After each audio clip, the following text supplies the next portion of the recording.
Louvado seja o nosso Senhor Jesus Cristo. Para sempre seja louvado. Muito bem, estamos mais uma vez reunidos na nossa escola de formação, a Associação Católica Missão Amigos da Cruz, dentro do nosso curso Santos, Vida e Obra, onde estamos adentrando em cada uma das aulas em expoentes da fé católica, pessoas que souberem seu devido tempo responder ao chamado de Deus, que quer de cada um de nós, obviamente, a santidade. Então nós, como foi falado na oração inicial, que queremos encontrar nosso lugar na igreja, no fundo nós já temos este lugar na igreja. O lugar que Deus escolheu para nós é o lugar da santidade. A forma que nós vamos viver esta santidade é que é diversa, mas a vocação é a mesma, né? Por isso que a primeira aula desse curso falou da vocação universal à santidade, sem o qual nenhum cristão poderá herdar o céu, uma vez que o chamado a cada um de nós é para que sejamos santos, como Deus é santo. E sabendo Deus que somos incapazes pós-pecado original, Ele envia Cristo, que assume a carne humana, se torna um de nós, e portanto passa a ser para todo cristão um modelo da qual devemos imitar, e da qual os santos são referência.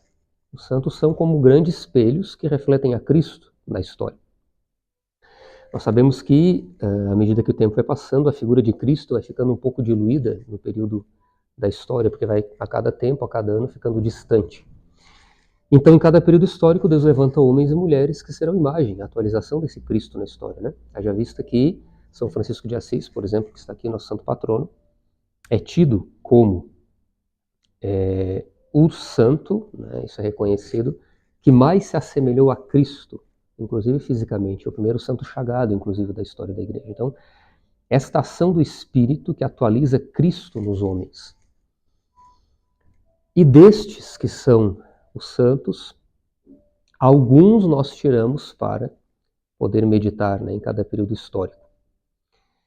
Estamos entrando nesta aula no século V, portanto um século marcado, né, pela queda do Império Romano, pelas invasões bárbaras que levaram o Império Romano a ruir, e da qual a única instituição que se manteve de pé, preservando toda a cultura, inclusive a cultura pagã, a cultura pré-cristã, a filosofia que nós temos hoje, né, toda a história antes do cristianismo foi preservada pela própria igreja. Os livros que nós estudamos nas universidades de filosofia, por exemplo, quem salvou esses documentos históricos foi a própria igreja. Então a igreja ajudou, e por isso ela é aquela que salva o Ocidente, forja o Ocidente, porque ela que preserva a cultura, não deixa com que as invasões bárbaras destruam tudo.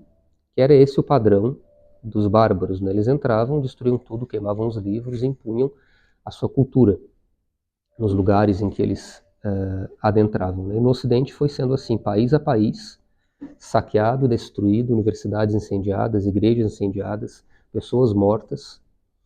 E a igreja é a única que foi capaz de sobreviver, e não só sobreviver, como converter os bárbaros. Ao passo que, hoje, o Ocidente tem, inclusive, incorporado dentro da sua cultura remanescentes desse povo, que com o tempo foi sendo convencido pelo Evangelho. Não a força da espada, mas a força do Evangelho.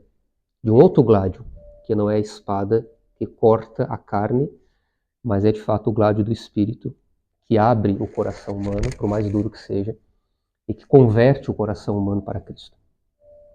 É dentro desse contexto das invasões bárbaras, é dentro desse contexto do declínio do Império Romano, que surge Santo Agostinho, tá? Que viveu do ano 354 ao ano 430,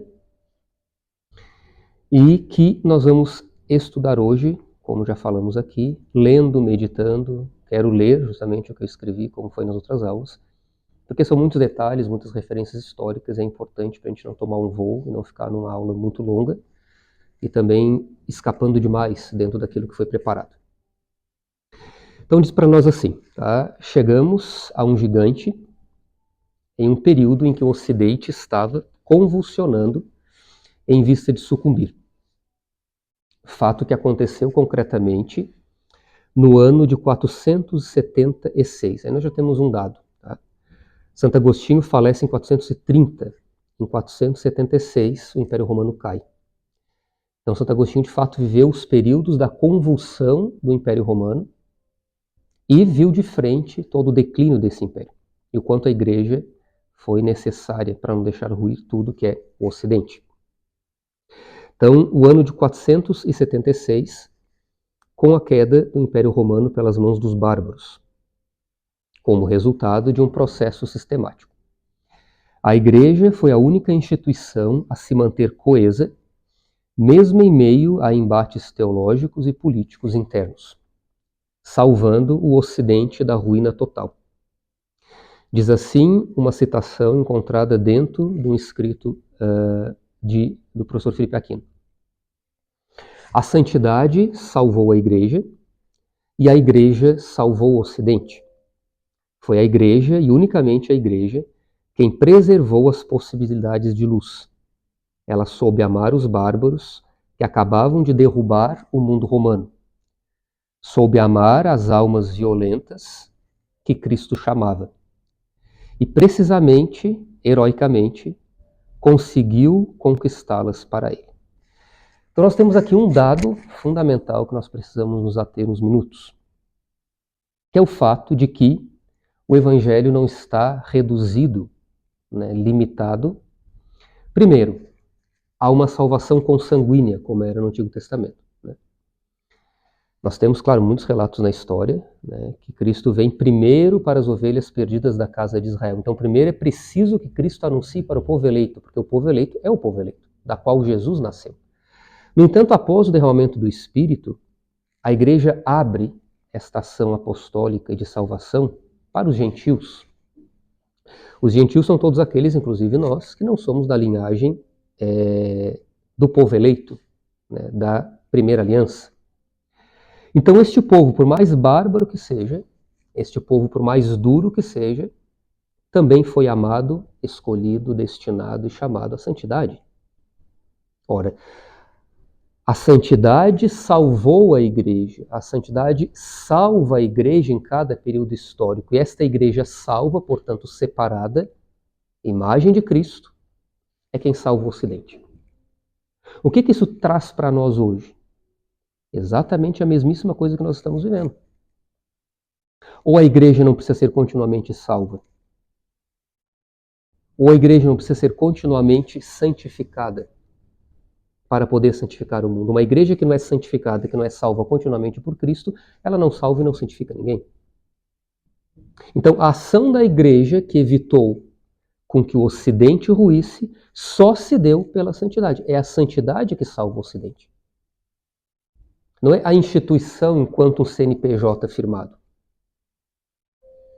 Porque isso é simplesmente burocracia. Não, é a santidade no mundo que tem a força de converter o mundo, de mudar os rumos da história. Se não fosse a Igreja deixada por Cristo, com homens santos, sim, homens santos dentro desta Igreja, que souberam ter discernimento, que souberam fazer a leitura dos tempos para ser o remédio para o seu tempo, provavelmente o Ocidente que nós estamos habitando seria completamente diferente. A Igreja teria ruído se não fosse o Espírito. A Igreja teria ruído se não fosse os santos que Deus escolheu para salvar aquela época. E aí precisa para nós, e por isso quando nós fazemos um curso, Santos Vida e Obra, aqui em São José do Norte, aqui nesta diocese, aqui neste país, aqui neste local específico, precisa nos convocar a nossa vocação.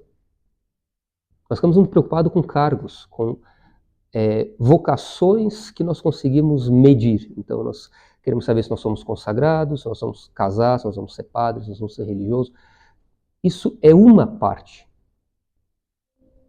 No entanto, nós podemos ter estes cargos, e não acho aqui que eu estou diminuindo a vocação, mas só para fazer a distinção de uma coisa e da outra, mas não temos santidade, não fazemos nada.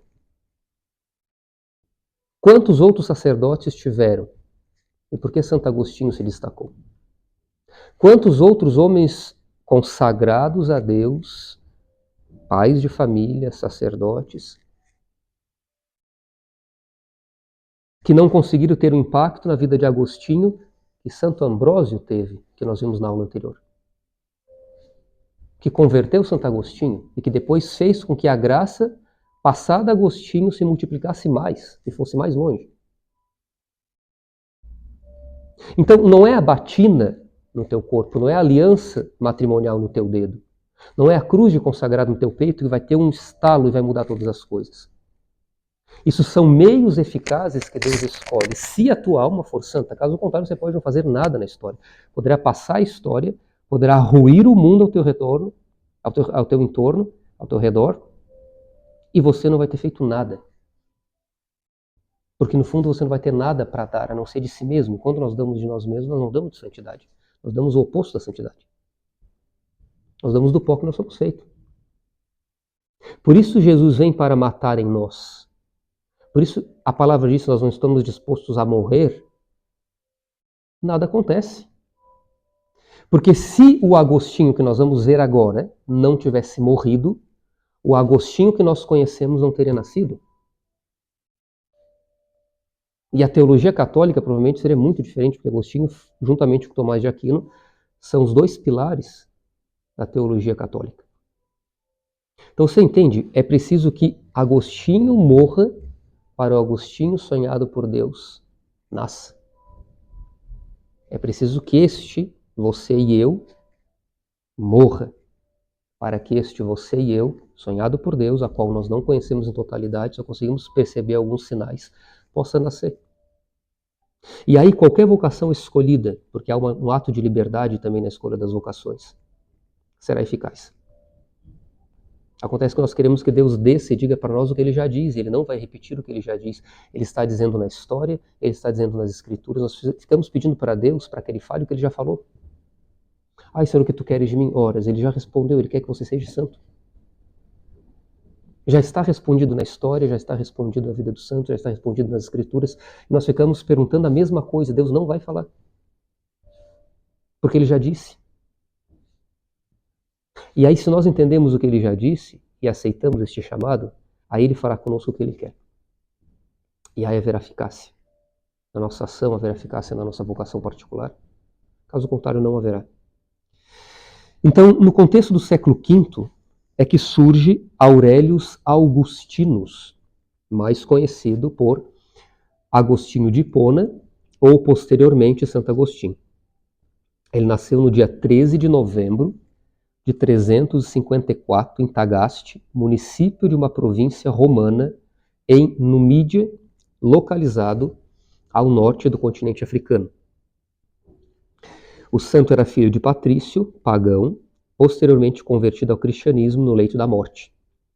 E também por Mônica, cristã fervorosa, que foi elevada à honra dos altares católicos como santa. O casal, além de Agostinho, teve mais 2 filhos, um homem chamado Navídio e uma mulher da qual desconhecemos o nome. O que sabemos desta irmã de Santo Agostinho é que ela, depois de ficar viúva, chefiou um mosteiro feminino na sua diocese. Acredita-se que a família de Agostinho era legalmente cidadã romana há pelo menos um século antes do nascimento do santo. É provável que ele tenha sido educado em latim e por volta dos 11 anos enviado a Madauro, uma pequena cidade da mesma província, Numídia, a apenas 30 quilômetros de sua cidade natal, Tagaste. Em uma escola em Madauro, aprendeu literatura latina. Aqui nós temos o padrão de outros santos que nós já vimos, né? De que foram instruídos na cultura, né? Não eram santos que não tinham sido investidos nele, né? Investido nele, gastado tempo para formar a sua dimensão humana, intelectual. Aqui vale, e acho que eu já falei isso várias vezes, né? Aquele papel que é nosso de preparar o solo, né? Nós queremos que o Espírito faça como se o Espírito pudesse, e ele pode, por sua graça, mas ele não invade a nossa natureza por conta da liberdade que nos foi dada, de despertar em nós uma sabedoria sem o nosso esforço. De despertar em nós uma eficácia sem nosso esforço. Você percebe que não há? Você não percebe que o cara não está lá em berço esplêndido e a graça acontece e ele vira um excelente pregador do dia para a noite, um excelente retórico do dia para a noite? Não, não é esse o processo. Nós temos aqui Santo Agostinho com 11 anos, sendo enviado a Madauro para começar a estudar retórica, para estudar literatura latina. Você percebe que há uma preocupação dessas pessoas em formar, em forjar aquele pequeno menino para que se torne um homem intelectual, por exemplo, da qual depois o Espírito se aproveita e utiliza como uma ferramenta eficaz. Então, o que nós estamos fazendo para preparar o nosso solo? O que nós estamos fazendo para preparar o solo do nosso coração? Ou seja, para nos amadurecer enquanto homens, enquanto mulheres do nosso tempo. Para que a semente do Evangelho caia e possa frutificar e potencializar as nossas aptidões. Quanto dos nossos tempos nós gastamos com coisa realmente profícua? Quanto das nossas 24 horas nós gastamos na responsabilidade de saber de tudo que de bom nós consumimos ser a arma utilizada pelo Espírito para evangelizar? Ou será que nós nem se preocupamos com isso? Ou será que estamos tão confortáveis que não buscamos? Se nós estamos tão confortáveis que não buscamos, nós estamos achando que o nosso tempo nada tem a ver conosco. Que nós não precisamos fazer nada no nosso tempo. Ora, se nós não precisamos fazer nada no nosso tempo, então Deus errou em nos colocando nascendo aqui. Então será que Deus errou nos colocando nascendo aqui, nesta realidade dura, difícil? Será que Ele errou ou será que nós estamos sendo negligentes? Ou será que Ele está esperando nós fazer a nossa parte para que Ele possa pegar a sua graça e colocar dentro também desse vaso que, embora de barro, foi moldado com o nosso esforço, foi moldado com o nosso empenho? Quantas das limitações que nós temos, nós estamos batalhando para supri-las ou eliminá-las? Ou nós estamos esperando apenas um milagre que venha do céu e que não exige de você nem de mim nenhum esforço? Isso é o amor que Deus quer de nós, porque o amor caminha em duas direções. Se nós esperamos só de Deus, nós queremos só o amor, nós não estamos dando amor. Você percebe? Como o amor ele é muito concreto, quando Deus, através do Espírito, compilou aqui no Catecismo, e ele diz que o amar a Deus é viver os mandamentos, ele está dizendo isso. O que nós aprendemos no curso do Catecismo? Que os mandamentos é a moral cristã. E por que é a moral cristã? Porque é a ação do homem cristão no mundo. Ou seja, é uma coisa concreta, não é uma ideia. Então, amar a Deus é viver a castidade, amar a Deus é amá-lo sobre todas as coisas, amar a Deus é honrar pai e mãe, amar a Deus é guardar domingos e festas. É muito concreto. Percebe? Então, nós precisamos trabalhar em nós. Não ficar nessa eterna preguiça que a nossa cultura impõe sobre nós. E às vezes a gente não se dá conta, porque nós estamos imersos nessa cultura, nós precisamos romper esta bolha. Porque se nós não rompermos essa bolha, nós vamos simplesmente reproduzir o que recebemos, e nem tudo que recebemos é bom. Nem tudo que recebemos da cultura é bom. Precisaremos romper para cortar esse fluxo do foi sempre assim, será sempre assim. Ah, aqui sempre foi assim mesmo. Aqui sempre foi assim, ninguém gosta de estudar. Então qual será a alma que vai como um leão rugir ao ponto de abrir os ouvidos dos surdos desta época? Para que entenda o que Deus, eu sempre me questiono sobre isso, o que Deus permitirá acontecer para que a gente acorde. Isso precisa causar temor em nosso coração. Porque aquela época era a época que o Império Romano estava ruindo. Precisou acontecer isso para o povo acordar. Toda a estrutura social ruir. Tenta você imaginar toda a estrutura social que você está hoje transitando, que é para você normal, ruir diante dos teus olhos, para você acordar. Ó, está chegando o fim dos tempos mesmo. Então agora eu vou procurar a Deus.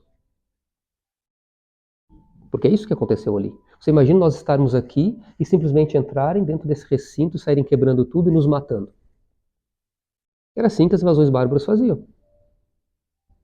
Será que vai ser preciso acontecer isso para nós acordarmos e buscarmos trabalhar em nós? Porque era isso que aconteceu. Você percebe que nós precisamos transpor para a nossa realidade, se nós ficamos só estudando um fato histórico no passado, como se isso não tivesse nada a ver com o presente. Como que não tem a ver com o presente? Se a igreja diz, ó, este homem é modelo, agora ele entra no cânon. Quando ele entra no cânon oficial da igreja, ele é modelo para que possamos pegar e aprender para aplicar hoje. O que vai ser preciso acontecer na nossa vida para que a gente possa sair da inércia e fazer a nossa parte? Então, por volta dos 17 anos, Agostinho muda-se para Cartago, aí com 17 anos já, a fim de estudar retórica. Então, com 11 anos, ele muda para Madauro, com 17 para Cartago. Este tempo de estudo foi proporcionado por um amigo da família chamado Romaniano. Durante aproximadamente 3 anos, Santo Agostinho se dedica aos estudos, tendo os primeiros contatos consistentes com a filosofia através de uma obra perdida de Cícero, um diálogo chamado Hortêncio.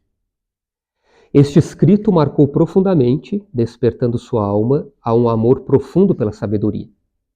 Muito embora já tivesse recebido valores cristãos por intermédio de sua mãe, é neste período também que o santo se afasta do cristianismo, desiludido dos escritos sagrados. Percebe, vem de uma matriz católica, vem de uma matriz cristã, vai para o mundo estudar, vai para o mundo ter contato com a cultura, decepcionado pelas questões religiosas da sua época, entre elas a questão dos escritos sagrados, que para ele parecia naquele momento não dizer muita coisa, Agostinho se afasta do cristianismo. Aí começa o período de afastamento e de vida de pecado de Agostinho, que depois será utilizado por Deus, na sua conversão, que nós vamos ver, com grande potência, a partir da experiência que Agostinho tem com Deus posterior, utilizando de todos os seus erros, de todos os caminhos tortos que ele andou, como instrumento para que ele pudesse depois combater esses mesmos caminhos, uma vez que ele esteve lá dentro. Então, onde abundou o pecado, como diz as Escrituras, superabunda a graça. Então, Deus permite, obviamente, no ato da liberdade de Agostinho, de que ele vá. Tal qual aquela imagem do filho pródigo, né? Do pai que não impede o filho, mas que dá a parte da herança e libera o filho para que ele vá embora. O ato da liberdade de Deus que nos dá a chance de trilharmos o nosso caminho, que não nos abandona, não nos esquece, que fará de tudo para nos resgatar, mas que sempre estará um hiato, que é esse ato da liberdade humana, né? De escolhermos ou não seguir a Cristo. Então, na busca por respostas, uma vez que Agostinho, você tem que se colocar aqui a faixa etária dele, né, 17 anos, início da vida adulta, saindo aí muito provavelmente da adolescência, né? Vendo que o cristianismo não traía as respostas que ele queria, ele busca respostas no maniqueísmo, né, que era uma corrente filosófica sincrética e dualista, que unia uma série de elementos do budismo, do zoroastrismo, do hinduísmo, do judaísmo e do cristianismo.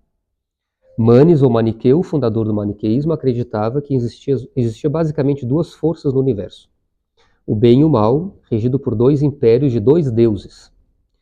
O império da luz, do bem, é espiritual e o império das trevas, do mal, é material.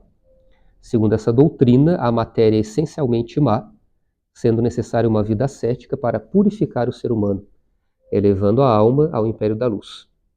Durante 9 anos, Agostinho pertenceu ao maniqueísmo apenas como ouvidor, era assim que era chamado, não sendo iniciado como eleito na seita. Então, durante 9 anos ele está apenas como ouvidor do maniqueísmo, não sendo iniciado.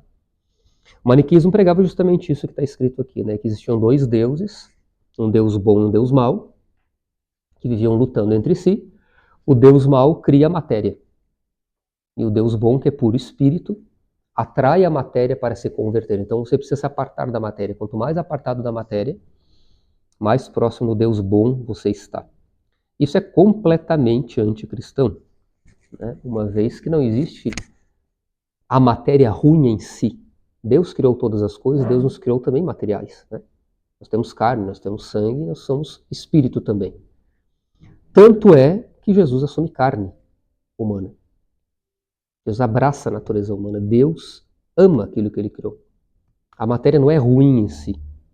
Agora, se nós degeneramos a matéria em materialismo, colocando a matéria como um Deus, aí sim, ela se deteriora, né?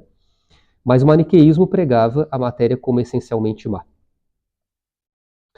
Como os jovens da sua época, também Agostinho mergulhou em uma vida hedonista, ou seja, uma vida pautada unicamente no prazer como meio de felicidade, natural consequência do materialismo. Você percebe aqui como há um paradoxo em Agostinho? Da mesma forma que Agostinho está no maniqueísmo, que prega que a matéria é má, Agostinho, na sua vida prática, mergulha de cabeça no prazer.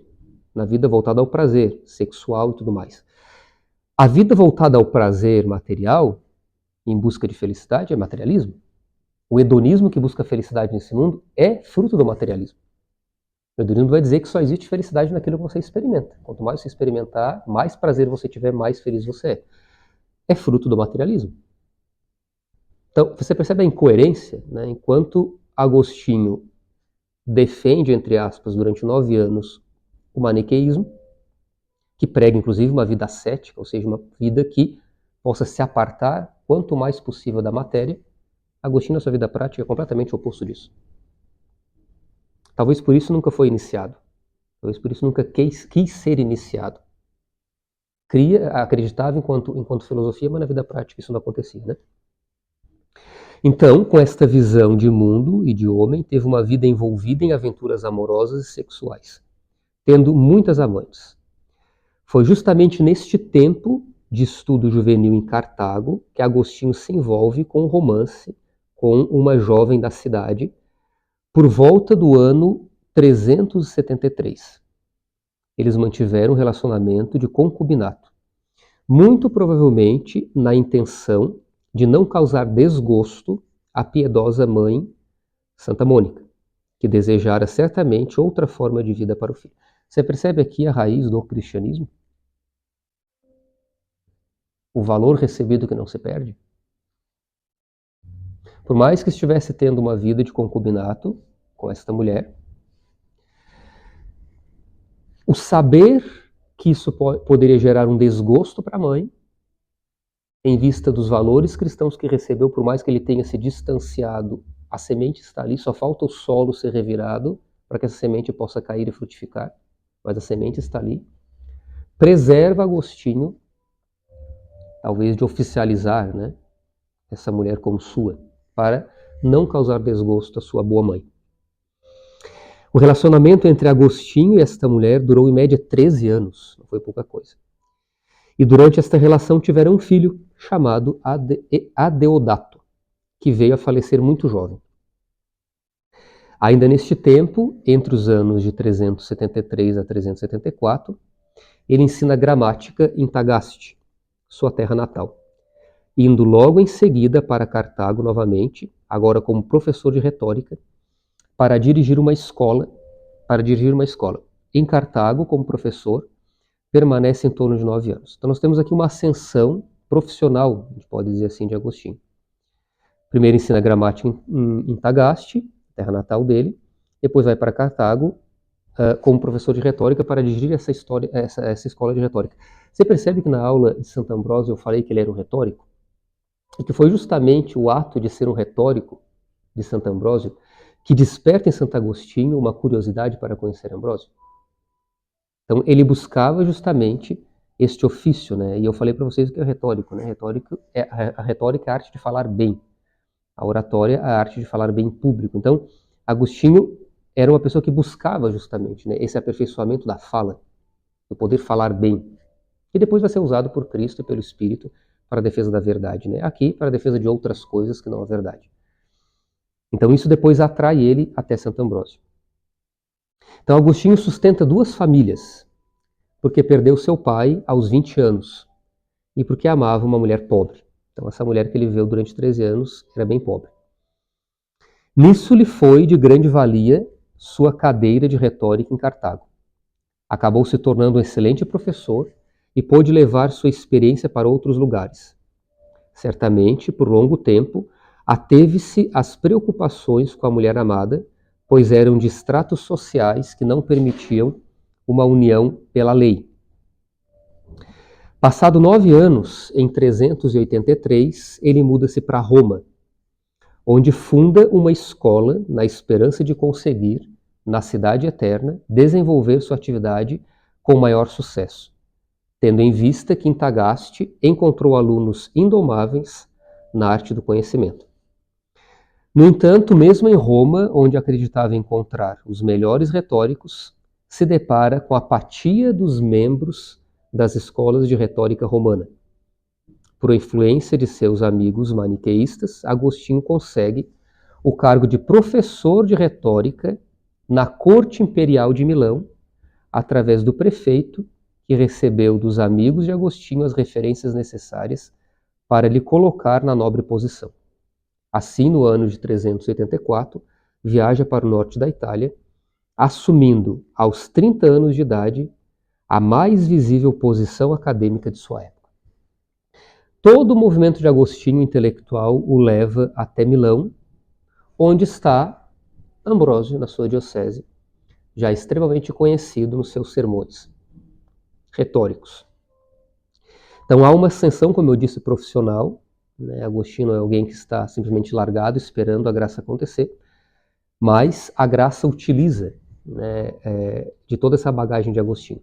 Algo que chama atenção, nós vamos ver tanto na vida de Agostinho quanto na vida de Ambrósio e de outros santos, é o quanto eles são precoces. Você imagina, com 30 anos, apenas 30 anos, Agostinho está assumindo a maior posição acadêmica da sua época, através de um convite. Não é que ele foi lá bater na porta e pedir um emprego, mas a corte do império lhe chama para ser professor de retórica da corte imperial. Seria como, um exemplo talvez meio chulo, mas que ajude a entender, como se o presidente da república batesse o telefone para você e dissesse: você vem aqui nos ensinar a partir de agora, se muda para cá, vem nos ensinar retórica. A corte, os membros do governo, aos ministros, aqueles que compõem o governo, você vai ensinar para eles retórica, para que eles possam aprender a arte de falar. Então isso tinha um grande prestígio na época. Então, após uma breve parada em Roma, chegou a Milão, onde era bispo o grande Santo Ambrósio.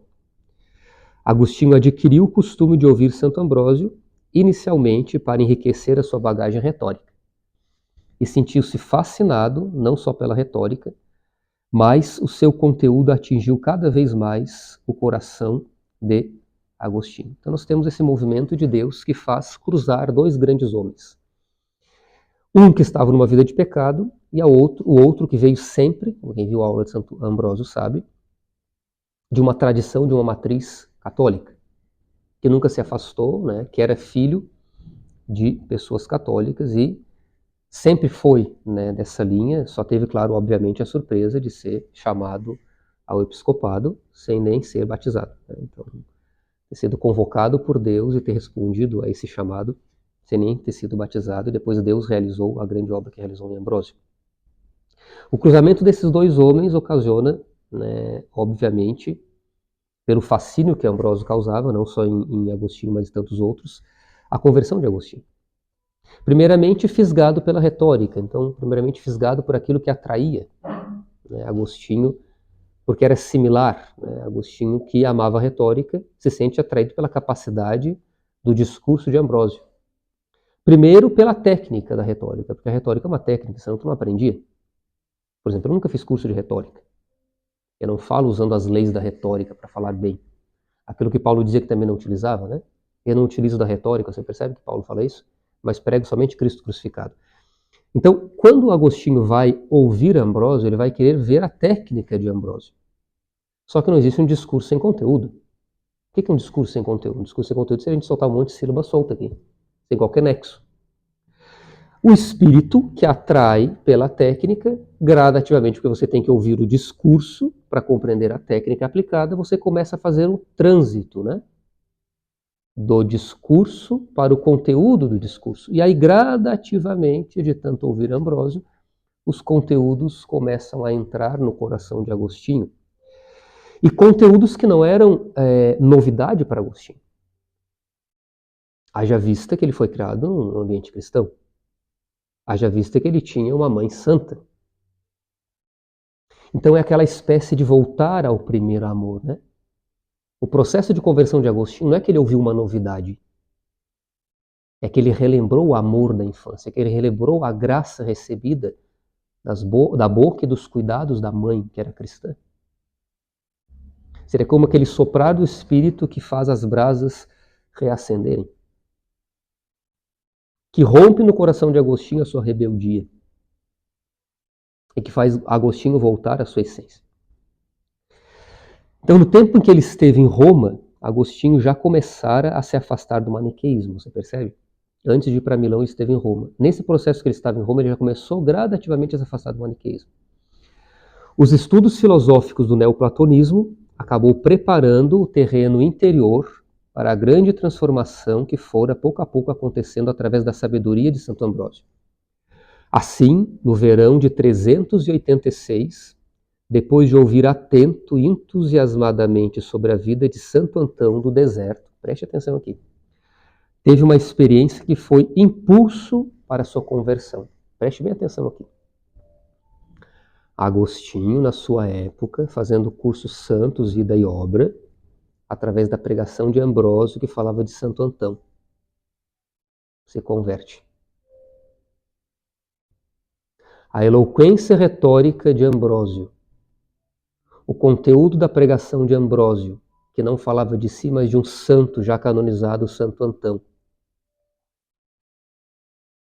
faz o coração de Agostinho estremecer e, enfim, se convencer de que era vocacionado à santidade e que precisava abraçar o seu chamado, que precisava voltar ao primeiro amor. Você percebe o peso disso? Você percebe que Santo Ambrósio, naquele momento específico, estava falando de um santo, não estava falando diretamente de Cristo, mas de uma alma forjada por Cristo, que passou a ser Cristo na sua história naquele momento. E o que Agostinho faz? Agostinho transporta da época de Antão para a sua época. Então, hoje, nesse mundo caótico que eu estou, eu preciso responder, porque Santo Antão respondeu.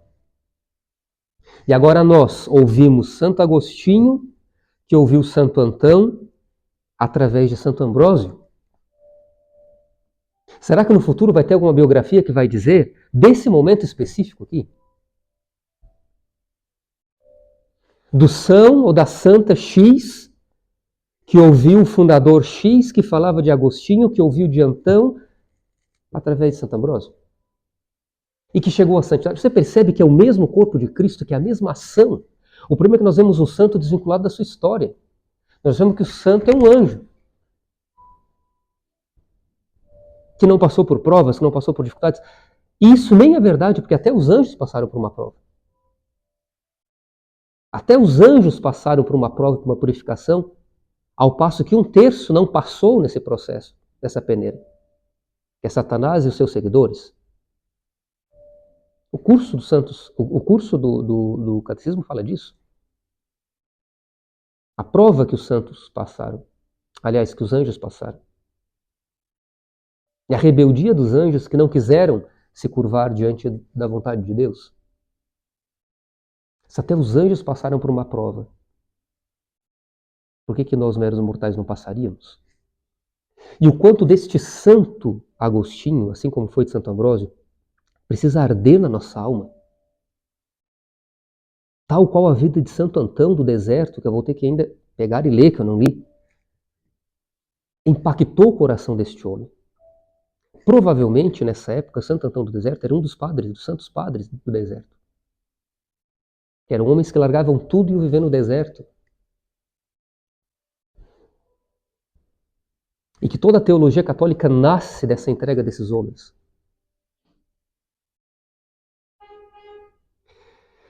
Viu, na sequência, o evangelho sobre a mesa e uma voz de criança, percebe? Muito semelhante a Ambrósio. Viu, isso está escrito no Confissões, viu? É belíssimo. Quem puder ler Confissões. Viu o evangelho sobre a mesa e uma voz de criança que lhe dizia ao ouvido: toma e lê. Seus olhos caíram sobre a passagem de São Paulo aos Romanos. A noite avançou e o dia se aproxima. Portanto, deixemos as obras das trevas e vistamos as armas da luz. Como de dia, andemos decentemente, nem em orgias e bebedeiras, nem em devassidão e libertinagem, nem em rixas e ciúmes. Ao contrário, revesti-vos do Senhor Jesus Cristo e não procureis satisfazer os desejos da carne. Romanos 13, 12 a 13. Agostinho caiu em um pranto e naquele exato momento converteu-se. Por que esta passagem, que certamente Agostinho já tinha lido muitas vezes, não tinha tocado seu coração? Qual era o caminho que este homem precisaria percorrer para se tornar o Agostinho que nós conhecemos? A ação de Deus que transforma este homem agora num grande expoente, que precisa abandonar a vida do pecado. Aquilo que às vezes nós fazemos, né, quem já foi da relação carismática, até hoje nós fazemos, aqui no nosso conselho nós fazemos também, de abrir a palavra e ler, que algumas pessoas criticam. Não podemos fazer disso um modismo, mas no impulso do Espírito, olha como foi. São Francisco foi assim também. Várias passagens de São Francisco, nos seus relatos biográficos, né, fala disso. Francisco tinha o hábito de abrir e ler. Nós vamos ver isso hoje. Aqui é a mesma coisa, abriu e a palavra cai exatamente naquilo que ele precisava ouvir. Quem está na experiência dos nossos conselhos de consagrados sabe como as passagens que nós abrimos, ela vem muito em conta à nossa oração, como resposta. Na sequência, então, Agostinho e seu filho, Adeodato, que ainda era vivo nesse momento, são batizados pelas mãos do bispo Santo Ambrósio. Olha a graça, você percebe isso também, desculpe fazer um corte aqui, mas toda a vida dos santos é santos cercados de santos. É santos forjando santos. O santo não nasce apartado, isolado. E por que ele não nasce apartado, isolado? Porque na história, Cristo age no corpo místico, que é a igreja. Pare de querer Deus falando com você fechado apenas no teu quarto. Ele está falando na história da igreja. Tem respostas que você está procurando que já te foram dadas. Que já te foram dadas e que são constantemente relembradas na história da igreja, nos documentos da igreja, na vida dos santos. Então, é santo que forja santo, porque somos um só corpo. É o corpo de Cristo na história. Então, são batizados pela mão de um santo, Santo Ambrósio. Lá ninguém sabia quem era santo, eu não sabia quem era santo, eu não sabia quem era santo, mas era todo mundo santo. Na vigília da Páscoa de 386, em Milão. Assim começa o processo de nascimento para a fé católica do grande santo que ajudou a forjar o Ocidente, deixando como herança o manancial de conhecimento e a feliz conciliação entre fé e razão. A partir de Agostinho, fé e razão não são mais opostas, mas são as duas asas que nos fazem alçar o voo ao céu. No catolicismo não existe a fé desvinculada da racionalidade. Não podemos ser negligentes. Precisamos avançar no conhecimento racional da fé que exercemos, do amor que dizemos que temos para com Deus. Então, fé e razão não são mais opostas, mas são duas asas que fazem com que nós possamos alçar voo em direção a Deus. Do ano 387, portanto, um ano depois do seu batismo, a 391, 4 anos, foram muitas as mudanças na vida de Agostinho, que decidiu voltar para a África com a família. Antes de partirem, porém, falece sua mãe e em seguida seu filho. Percebe os sinais da cruz pós-conversão? Abraça Cristo e já começa a perder. Abraça Cristo e em seguida sua mãe, que havia cumprido a sua missão, que era salvar o filho, volta a mãe para Deus. A mãe que passara 30 anos rezando pela vida do filho. Não precisava mais, porque agora seu filho era santo. Terminou a missão de Mônica, que não pregou uma palavra sequer, mas forjou a alma de um santo. E Mônica tem os méritos de Agostinho, porque aquele que dá a quem tem a missão de falar, a capacidade de falar, a oportunidade de falar, tem os mesmos méritos. Os mesmíssimos méritos. Na boca de Agostinho ecoava a voz de uma outra santa, porque os valores recebidos de Agostinho vieram pela boca materna. A vocação familiar, matrimonial, que não está desvinculada da sacerdotal. Quem já fez o curso do catecismo sabe, são as duas vocações que evangelizam o mundo.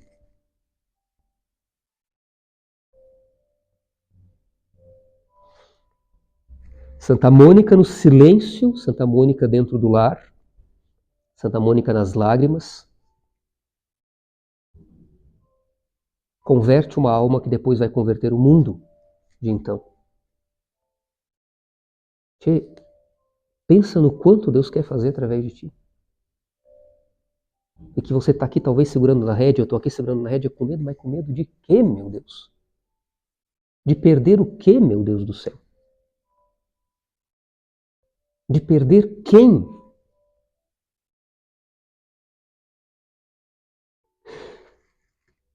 Esse evento doloroso na vida de Agostinho, a perda da mãe e do filho na sequência, logo após o batismo, apenas 4 anos após o batismo, imprimem na alma de Agostinho uma profunda dor. Entristecido pelo sofrimento, um desejo progressivo de mais se aproximar de Cristo crucificado e abandonado. Começa a sentir agora na sua alma as dores do amor da sua vida, que é Cristo.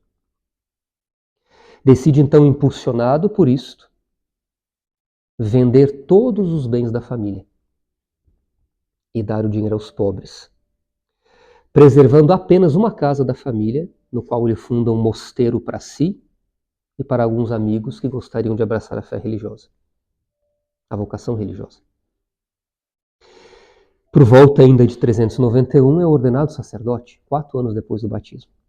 Você percebe que o Espírito aqui, quando ele encontra o material preparado, é a 1000, não se perde tempo.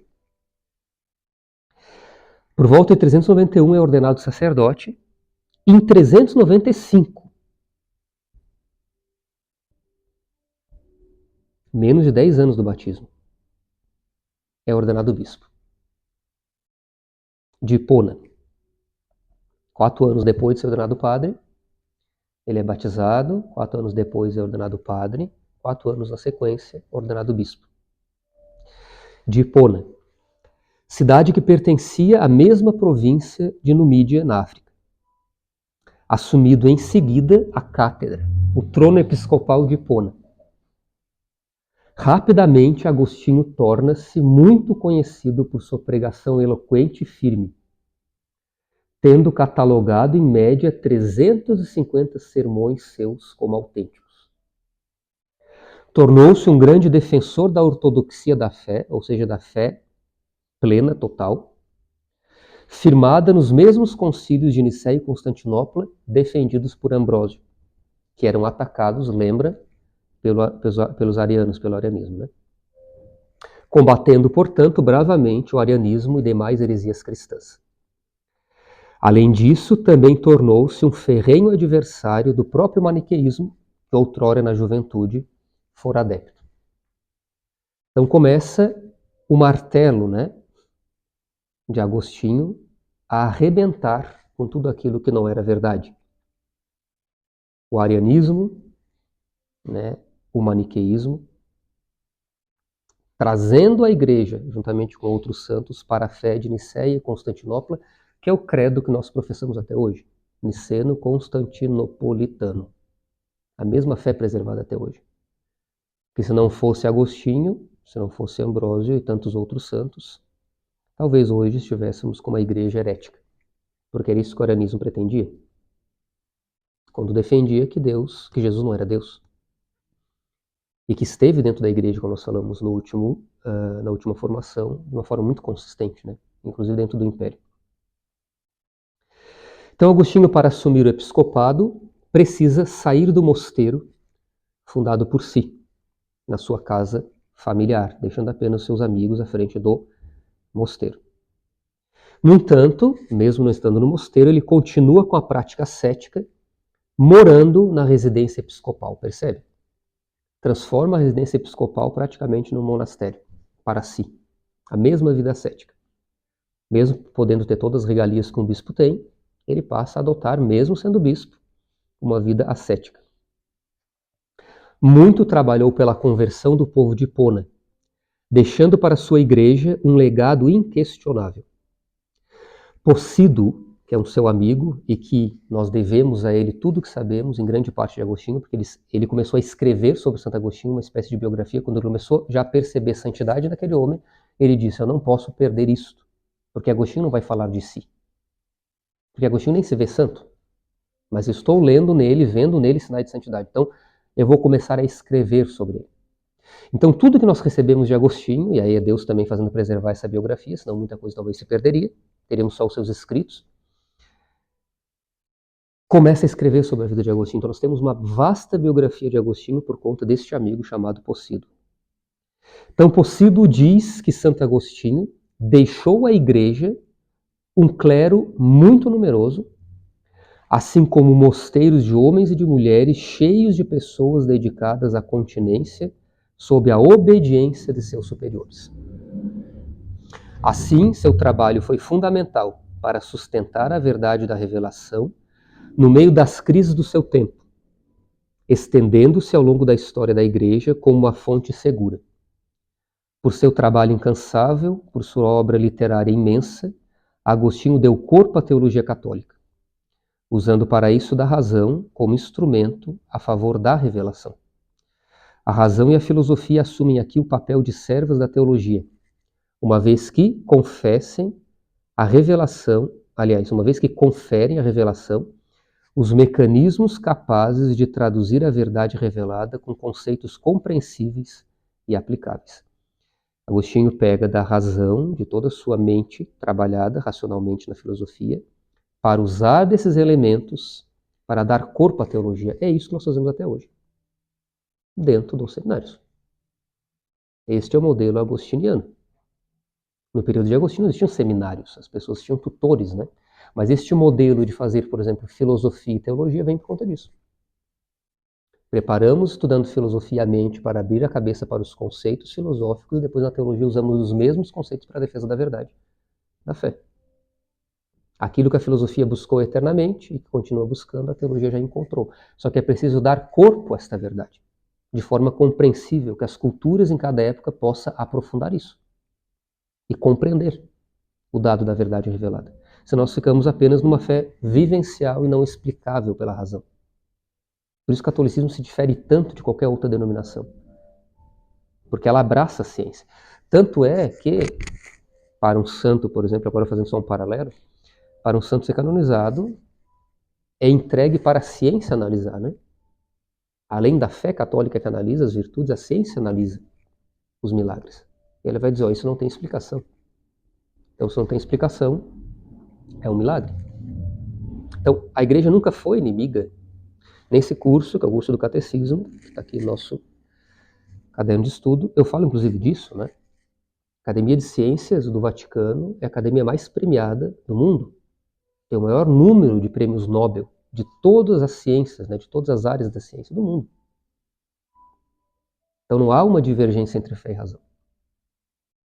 Então Agostinho fez o mundo entender que a ciência é tanto importante quanto nos faz conhecer a Deus. Por isso a teologia é a mais nobre ciência. E ele lançou as bases, bem como da exegese bíblica. No seu tratado da Trindade, empregou tudo o que sabia.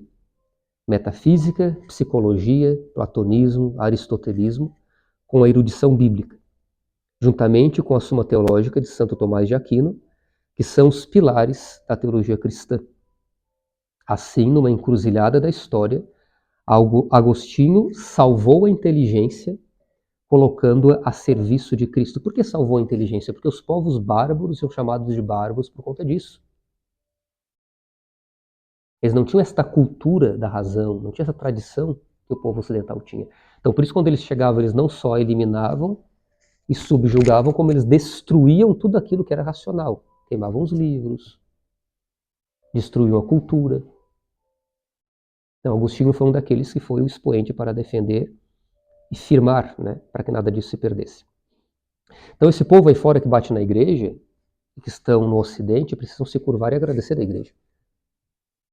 Se nós temos ordem, se nós temos justiça, se nós temos conceitos claros de certo e errado, nós temos tribunais com compreensão mínima de julgamento e etc e tal, se nós temos valores, se nós temos tudo que nós temos a própria filosofia, todo o conhecimento, nós devemos à fé católica. Agostinho soube, além disso, valorizar a tradição viva da igreja, fazendo cumprir o que fora dito por Cristo ao corpo dos apóstolos, quando afirmou: quem vos ouve, a mim ouve, quem vos rejeita, a mim rejeita. Assim sabia que, ouvindo os sucessores dos apóstolos, bem como os padres sábios da igreja, ouviria e aprenderia do próprio Cristo. Percebe o que eu falei? Há verdades que já foram ditas. Agostinho não estava mais buscando fora. Uma época ele buscou fora. Agora ele estava buscando dentro. Ouvindo esta igreja na história, estou ouvindo a Cristo. Eu não tenho que ouvir Cristo só no meu quarto lá, de forma miraculosa. Esperando que o céu se abra e Cristo desce. Cristo já desceu e Cristo permanece na história. E Cristo está aqui na Capela do Santíssimo. Se isso não é suficiente para te convencer do amor dele, o que mais vai ser? Que outra coisa ele tem que te dizer? Senão tudo que ele já está dizendo na história.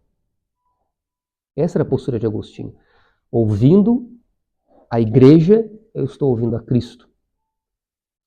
Com isso, animado por este espírito, passa a ler frequentemente Orígenes, Tertuliano, São Cipriano, Santo Ambrósio, São Basílio Magno, São Gregório Nazianzeno, Santo Hilário e tantos outros.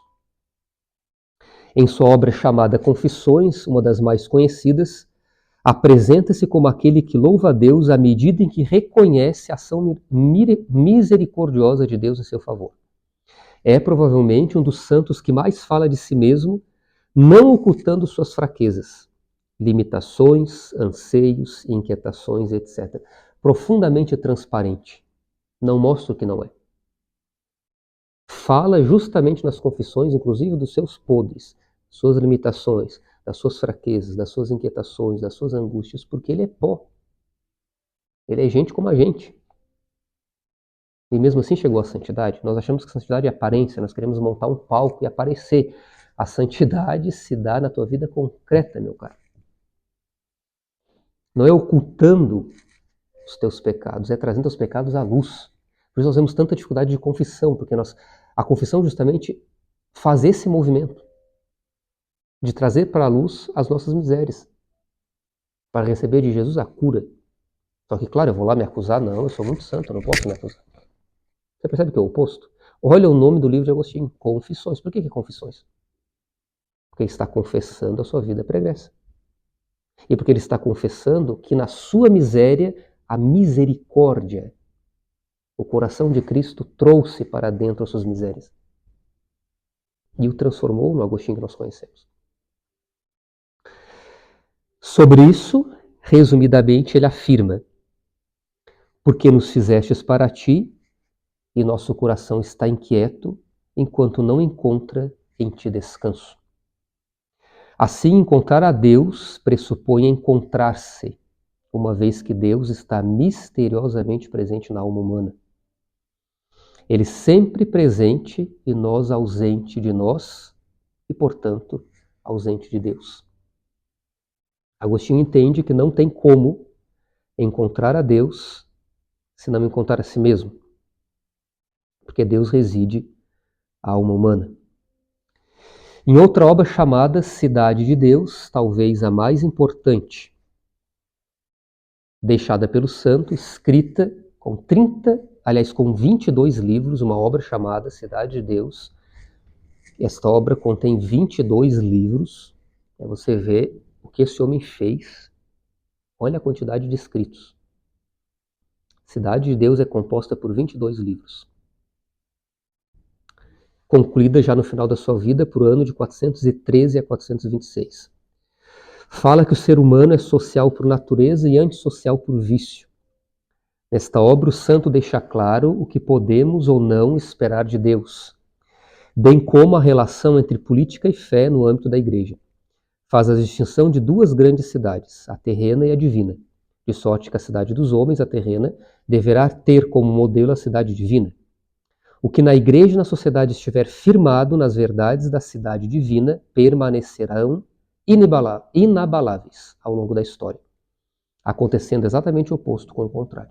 Então, aquilo que nós construímos conforme os moldes da cidade de Deus permanece para a eternidade. Aquilo que construímos aos nossos moldes irá ruir.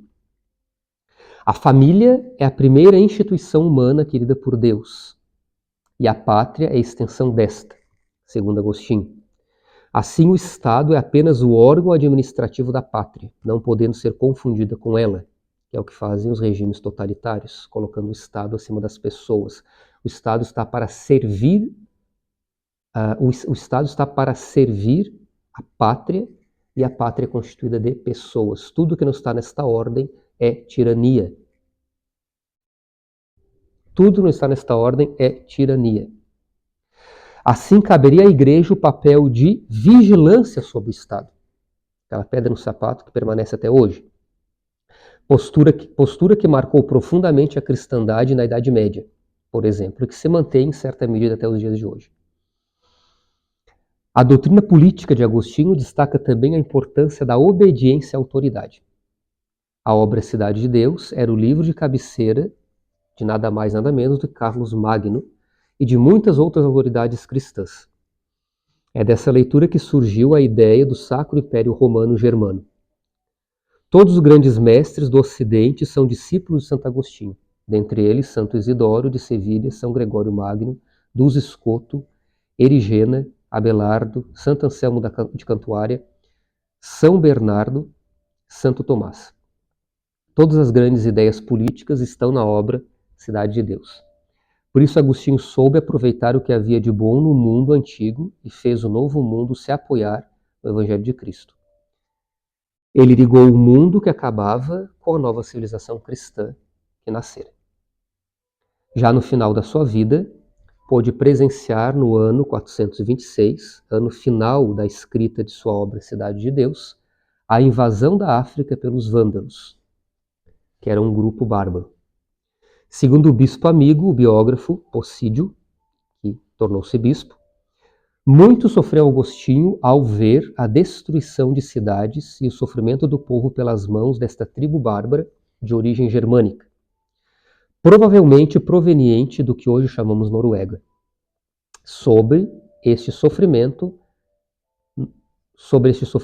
final do santo, assim fala Possídio. As lágrimas eram, mais do que habitual, o seu pão noite e dia. E tendo já chegado ao extremo de sua vida, mais que aos outros arrastava a amargura e o luto na velhice. De fato, aquele homem de Deus via os massacres e as destruições das cidades. Destruídas as casas no campo, os habitantes mortos pelos inimigos, ou afugentados e desorientados. As igrejas privadas dos sacerdotes e dos ministros, as virgens sagradas e os religiosos dispersos por toda parte. Entre eles, outros mortos sob as torturas, outros assassinados pela espada, outros feitos prisioneiros. Perdida a integridade da alma e do corpo e também da fé, reduzidos em dolorosa e longa escravidão pelos inimigos. Você percebe o que presenciou Agostinho no final da sua vida? O destruir do seu tempo. A sociedade ruindo, as igrejas sem sacerdotes, os mosteiros invadidos, as virgens violadas, os religiosos expulsos, os livros queimados, as bíblias destruídas, as universidades invadidas. É isso que aconteceu na Europa e no Ocidente naquele período. O Império Romano ruiu, e não ruiu de forma bonitinha. Ainda sobre Agostinho, Possídio escreve que era um homem de poderosa retórica, que aproveitava todas as oportunidades para defender o cristianismo de seus adversários. Era, além disso, um zeloso administrador financeiro de sua diocese. Como característica pessoal, era um homem que abominava fofocas, trabalhava muito, lutava contra as tentações da carne e comia pouco. Faleceu Agostinho no ano 430, no dia 28 de agosto, portanto a providência colocou Agostinho no mês de agosto, ele não seria trabalhado neste mês. Não há acaso aqui. Nós estamos falando de Agostinho no mês que é dele, tanto que você está vendo já postagens recorrentes de Agostinho no Instagram, no Facebook, porque ele faleceu no dia 28 de agosto. Certo? Quando se encontrava já doente. O final de sua vida, segundo Possídio, que foi seu biógrafo, foi marcado por orações, sacrifícios penitenciais e salmos pregados nas paredes do quarto para que pudesse lê-los com frequência. Ordenou pouco antes de morrer que a biblioteca de Hipona e seus livros fossem preservados. Os vândalos que queimaram a cidade destruíram tudo, menos a catedral e a biblioteca. Agostinho foi canonizado por aclamação popular e proclamado doutor da Igreja em 1298 pelo Papa Bonifácio VIII. João Paulo II, em 1986, no 16º centenário da conversão de Santo Agostinho, escreveu uma carta apostólica onde diz: um agradecimento a Deus pelo dom feito à Igreja, através dele à humanidade inteira, com aquela admirável conversão.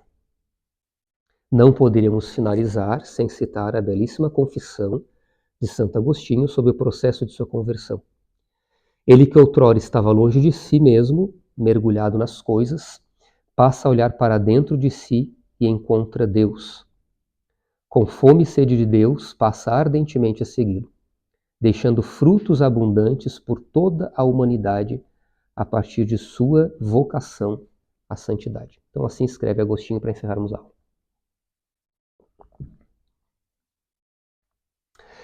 Tarde vos amei, ó beleza tão antiga e tão nova, tarde vos amei. Eis que habitáveis dentro de mim e eu fora, lá fora a procurar-vos. Disforme lancei-me sobre estas formosuras que criastes. Estavais comigo e eu não estava contigo. Retinha-me longe de vós aquilo que não existiria se não existisse em vós. Porém, chamaste-me com uma voz tão forte que rompestes a minha surdez. Brilhaste, cintilaste e logo afugentastes a minha cegueira. Exalastes perfume, respirei-o a plenos pulmões, suspirando por vós. Saboreei-vos e agora tenho fome e sede de vós. Tocaste-me e ardi no desejo de vossa paz. Assim, com esta confissão de Santo Agostinho, concluímos a aula de hoje. Pedimos a Deus que, pela sua graça, o testemunho deste grande homem possa nos convocar à nossa vocação à santidade. Santo Agostinho, rogai por nós. Louvado seja nosso Senhor Jesus Cristo. Para sempre seja louvado.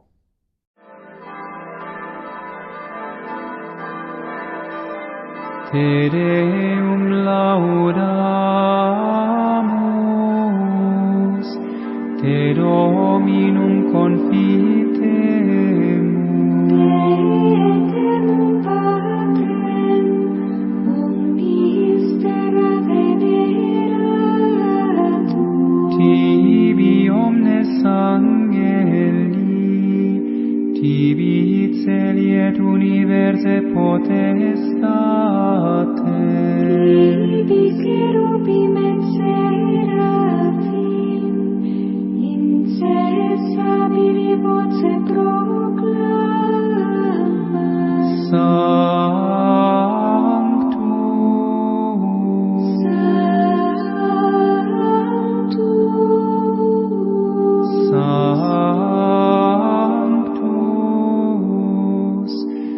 Dominus Deus Sabaoth. pleni sunt celi et terra, majestatis gloriae Tuae.